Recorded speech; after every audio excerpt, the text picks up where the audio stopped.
बच्चों, आपका YouTube channel में स्वागत है। बच्चों, मैं डिक्टेशन स्लो बोल रही हूँ, आप लोग प्रैक्टिस कीजिए, क्लास ज्वाइन करें।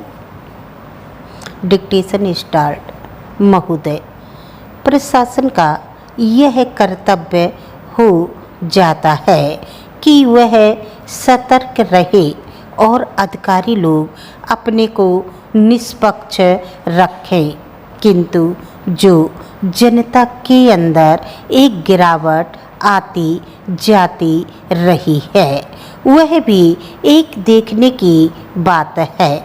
इसलिए मैं चाहता हूँ कि सरकार कोई ऐसा प्रयत्न करे जिससे कि भ्रष्टाचार को रोकने के लिए जो लोगों का नैतिक स्तर ऊंचा होना आवश्यक है, इसको ऊंचा किया जा सके। उसके लिए जो भी वह कर सके करे। मुझे कहना तो बहुत कुछ था, लेकिन चूंकि मेरा समय समाप्त हो गया है, मैं अब और कुछ नहीं कहूँगा।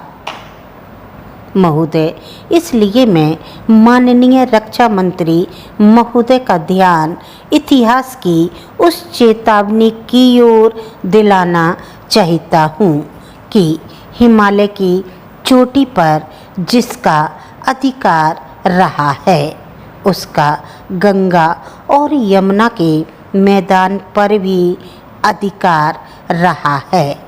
हम इस आशा में नहीं रह सकते कि हम दुश्मन को हिमालय की चोटी से उतरने के और फिर मैदान में उसका मुकाबला करें। मुझे याद है कि कुछ वर्ष पहले प्रधानमंत्री ने बड़ी दृढ़ता के साथ यह कहा था कि हम हिमालय को दहेज के रूप में नहीं दे देना चाहते और यह नहीं कहना चाहते कि साहब आप टहलते हुए यहाँ आ जाइए। हम नहीं चाहते कि वहाँ पर कोई मुकाबला ही ना हो। मैं समझता हूँ कि अगर किसी भी सैनिक के दिमाग में अभी तक यह भावना है कि हम हिमालय की ऊंची चोटियों को छोड़कर नीचे मैदान में आकर युद्ध लड़ेंगे, तो उनको भ्रम में नहीं रहना चाहिए। यह एक घातक बात होगी, एक आत्मघाती नीति होगी। अगर एक बार चीन का हिमालय की चोटियों पर कब्जा हो गया, तो चाहे वह बाद में नीचे हम पर हमला ना भी करे, किंतु वहाँ से हम उसको कभी नहीं हटा सकेंगे। इसलिए इस संबंध में स्पष्ट निर्णय किया जाना चाहिए।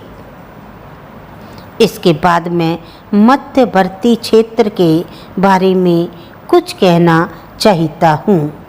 पिछली बार जब चीन ने बड़े पैमाने पर आक्रमण किया था, तो लद्दाख में और पूर्व में नेफा के इलाके में किया था।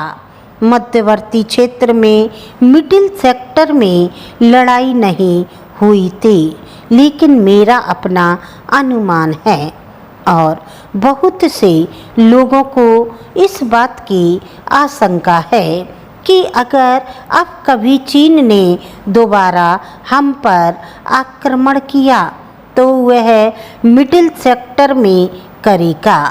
इसके कई कारण मालूम पड़ते हैं।